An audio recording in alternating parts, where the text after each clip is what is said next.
अर्थव्यवस्था इकोनॉमिक्स, हमारे कक्षा 10वीं के जो बुक है उसका नाम है हमारी अर्थव्यवस्था भाग 2। तो इस बुक को हम आज स्टार्ट करेंगे। तो चलिए, सबसे पहला जो इसमें अध्याय है, इस अध्याय का नाम है अर्थव्यवस्था एवं इसके विकास का इतिहास। तो सबसे पहले जैसे कि आप देख रहे हैं नाम में, हमारे बुक का भी नाम है हमारी अर्थव्यवस्था, और ये पहला अध्याय है, इसका भी नाम है अर्थव्यवस्था एवं इसके विकास का इतिहास। तो सबसे पहले हमको ये तो समझना है कि अर्थव्यवस्था क्या है। तो अर्थव्यवस्था इकोनॉमिक्स, अर्थव्यवस्था एक ऐसा क्या है, तंत्र या ढांचा। अब तंत्र किसको कहते हैं, ढांचा किसको कहते हैं? तो तंत्र या ढांचा है जिसके अंतर्गत क्या होता है, आर्थिक क्रिया। ये बहुत बड़ा मुद्दा है कि आर्थिक क्रिया माने क्या। तो सबसे पहले हम इस वर्ड को समझें।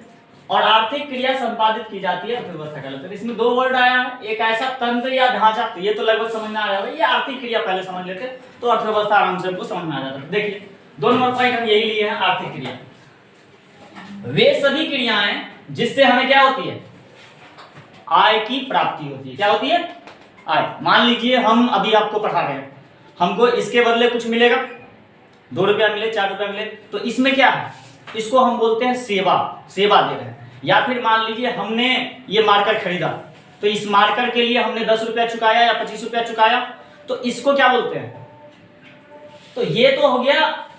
अब ये मार्कर अगर कोई आदमी हमको बेचेगा या फिर हम किसी को सर्विस देंगे, तो 2 तरह से चीजें होता है। आय कमाने के लिए क्या चाहिए, 2।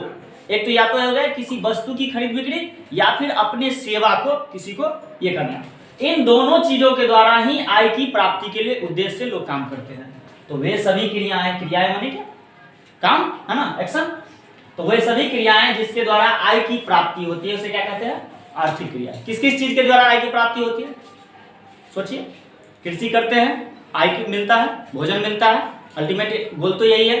पढ़ाते हैं, पढ़ते हैं, कोई सामान बेचते हैं, किसी को कुछ समझाते हैं, कुछ भी काम करते हैं, मेरा अल्टीमेट टारगेट क्या होता है, आय की प्राप्ति। तो वे सभी क्रियाएं जिससे आय की प्राप्ति होती है इसे क्या कहते हैं, आर्थिक। अब समझिए अर्थव्यवस्था। अर्थव्यवस्था एक ऐसा तंत्र या ढांचा है, तरीका है, जिसके अंतर्गत क्या होता है, आर्थिक क्रियाएं संपन्न होती है। सभी आर्थिक क्रियाएं संपन्न होती है, संपादित होती है, अर्थव्यवस्था कहलाती है। उम्मीद करते हैं समझ में आया होगा। ब्राउन साहब इसके अनुसार क्या कहते हैं, अर्थव्यवस्था आजीविका अर्जन की एक प्रणाली। आजीविका अर्जन किसको बोलते हैं, समझिए। आजीविका माने क्या, आजीविका, जिस चीज के वजह से हमारा जीवन चलता है। तो हमारा जीवन किस किस चीज के वजह से चलता है, हम आगे पढ़ेंगे तो देखेंगे कि कुछ हमारी बेसिक चीजें हैं, जैसे कि बिजली है, पानी है, भोजन है, स्वास्थ्य सुविधा है। ये सारे जो है हमारे जीवन को चलाने के लिए, भोजन, पानी, रोटी, कपड़ा, मकान कहते हैं ना, तो ये आजीविका अर्जन की एक प्रणाली है। अर्थव्यवस्था क्या है, आजीविका अर्जन, मतलब हमको आय प्राप्त करना जिससे हमारा जीवन चल सके। तो ब्राउन साहब कहते हैं अर्थव्यवस्था आजीविका अर्जन की एक प्रणाली है। अर्थव्यवस्था समाज के सभी आर्थिक क्रियाओं का योग है। ऐसे भी बोल सकते हैं कि अर्थव्यवस्था क्या है, कि जितने भी आर्थिक क्रिया होते हैं, मूल देखिए बात वही है कि पैसा। अर्थव्यवस्था, अर्थ माने क्या, पैसा है ना, अर्थ माने रुपया, पैसा। तो मूल बात वही है कि पैसा से लेन देन की जो भी चीजें होगा वो अर्थव्यवस्था के अंतर्गत आएंगे। तो समाज के सभी आर्थिक क्रियाओं का योग है। क्या क्या, कृषि, पशुपालन, उद्योग, परिवहन, संचार, बैंकिंग, है ना, बीमा, जितने भी चीजें हैं सारे के सारे आ जाएंगे।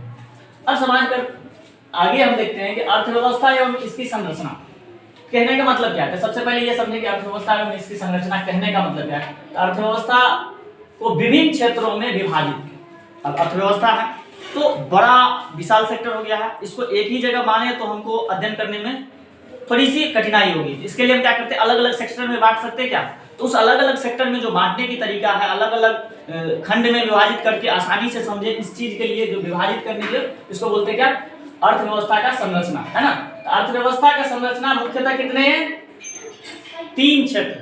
कितने भाग में बांटते हैं, तो 3 क्षेत्र में इसको विभाजित करते हैं। पहला बोलते हैं प्राथमिक क्षेत्र, द्वितीय क्षेत्र, तृतीय क्षेत्र, primary sector, secondary sector, tertiary sector. अब देखिए प्राथमिक क्षेत्र समझते हैं, ऐसे क्षेत्र जिनके अंदर क्या आते हैं, कृषि, पशुपालन, मछली पालन, ये सारे चीज आ जाते हैं, मतलब बिल्कुल ग्राउंड लेवल का चीजें, बिल्कुल नंबर 1 काम जो आप कह सकते हैं वो, तो उसको बोलते हैं प्राथमिक, क्योंकि इसके बिना कुछ हो ही नहीं सकता मेरा। तो जो प्राथमिक चीजें है हमारी उसको क्या बोलते हैं हम, तो प्राथमिक क्षेत्र बोलते हैं। इस क्षेत्र में ये सभी क्रिया किसके अंतर्गत है, मतलब ये जितने भी क्रियाएं हैं, ये जितने भी क्षेत्र बोले, जैसे प्राथमिक क्षेत्र में क्या बोले, कृषि बोले, पशुपालन, ये सब कृषि के अंतर्गत आते हैं, इसीलिए इसी को क्या कहते हैं, कृषि क्षेत्र भी कहते हैं। तो ये ऑब्जेक्टिव क्वेश्चन आपके लिए बनेगा कि कृषि क्षेत्र किस क्षेत्र को कहते हैं, प्राथमिक, द्वितीयक या तृतीयक, तो आंसर होगा क्या, प्राथमिक क्षेत्र। यही यहाँ पर लिख भी दिए, कृषि क्षेत्र है, प्राथमिक क्षेत्र हम समझ लिए, द्वितीयक क्षेत्र वैसे क्षेत्र जिनके अंतर्गत व्यवसाय, निर्माण, बिजली, गैस ये सारे काम आते हैं, है ना, तो उसको क्या बोलते हैं, द्वितीयक क्षेत्र बोलते हैं। मतलब समझिए इस तरह से एक बात कहें, इसमें लेन देन हो रहा है। व्यवसाय में कहने का मतलब क्या हुआ कि हम किसी को कुछ बेचे या कुछ खरीदे, तो हमारे पास से किसी के पास कुछ गया, जैसे निर्माण, कोई चीज को निर्माण किए, जैसे निर्माण कहने का मतलब क्या हुआ कि कोई चीज पैकिंग वाली चीजें के संबंध में यह आता है, मतलब पहली वाला कृषि में भी हो रहा है, लेकिन इसको निर्माण नहीं कहेंगे, इसको बोलेंगे क्या, उत्पत्ति हुई वहां पर। तो निर्माण वाली है बिजली, बिजली कहने का मतलब क्या हुआ, हम आपको क्या कर रहे हैं, बिजली डिलीवर कर रहे हैं, और उससे हम क्या कर रहे हैं, हमारे दैनिक क्रियाओं को संपन्न कर रहे हैं। फिर गैस है, गैस हम लाते हैं, ये सारे क्रिया जिसमें आते हैं उसको द्वितीयक क्षेत्र बोलते हैं। और इस द्वितीयक क्षेत्र को औद्योगिक क्षेत्र भी बोलते हैं, या औद्योगिक नहीं होगा, औद्योगिक होगा, औद्योगिक, ठीक है, औद्योगिक क्षेत्र कहते हैं द्वितीयक क्षेत्र को।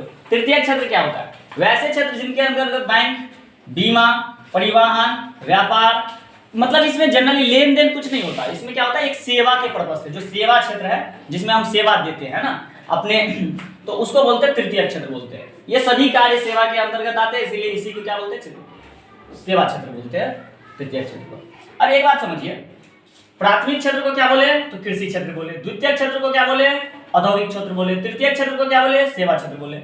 उम्मीद करते हैं समझ में आया होगा। अगर कोई चीज नहीं समझ में आ रहा है तो कमेंट में लिखिए, आगे हम फिर बात करेंगे।